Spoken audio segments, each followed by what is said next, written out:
Welcome back into Full Circle Florida. Let's bring in Brittany Shepherd with ABC News. And Brittany, the politics of transition continue to play out. It seems like all the picks are in. The cabinet for Team Trump is pretty much done, but now you've got the confirmation hearings.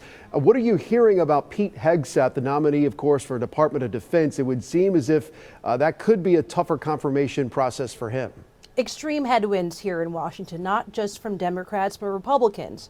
I really think it's important for us to remember that you just need a simple Senate confirmation to get these people through their posts. That's just 50 people. But Republicans only have a 53-seat majority, and they can only afford to lose 3 Republicans who are on the fence, definitely not picking any numbers up from the Democrats, to come and help Donald Trump get his nominees through. And with Matt Gaetz bowing out of the process last week, I think Pete Hegseth probably has the most difficult time to get to 50. And I think that'll be a bellwether confirmation.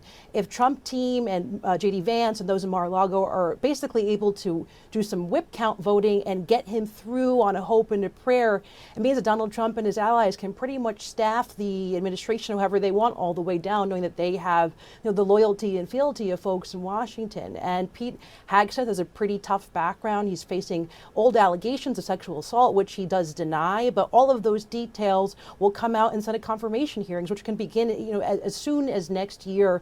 We're hearing from Republicans that these hearings could happen January 6th, 7th, and the first swearing-ins could happen, at the same time as the inauguration. So it's a breakneck pace for the staffing and an even faster pace for these confirmations. Meanwhile, the Democratic Party is also reorganizing. They'll have their leaders newly elected within their party. What are you hearing about who the new rising stars could be? Are they going to completely reshuffle the deck? I think they're blowing up the building and rebuilding from the most basic foundation. They're getting new soil even. They're having a lot of thinking and soul searching of what does it mean to be a Democrat. I think there's 2 large schools of thought.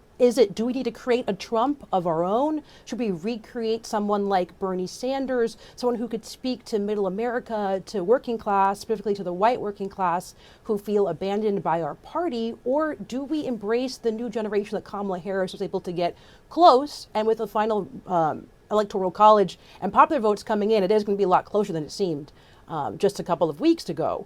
But I think that there is do we look to the young generation, to the Alexandria Ocasio-Cortez, to the John Ossoffs of Georgia, or do we kind of recreate this populist feeling and look towards our governors, like the governor of Illinois, or folks who independently can fund themselves to basically create the left's Trump, the left's Joe Rogan, to replicate and move the party back to where they need, which is essentially to get enough votes to win the election. And right now, I think they're at serious heads of where to go. And DNC leadership elections happen in just a couple of weeks here, which I think will be a bellwether of what's to come next year. Very interesting as we close out 2024 and steamroll to 2025. A lot of new faces and some new issues as well. Brittany Shepherd, thank you for your insight. Appreciate it. Next on Full Circle Florida, why state leaders say mass deportations is not their problem.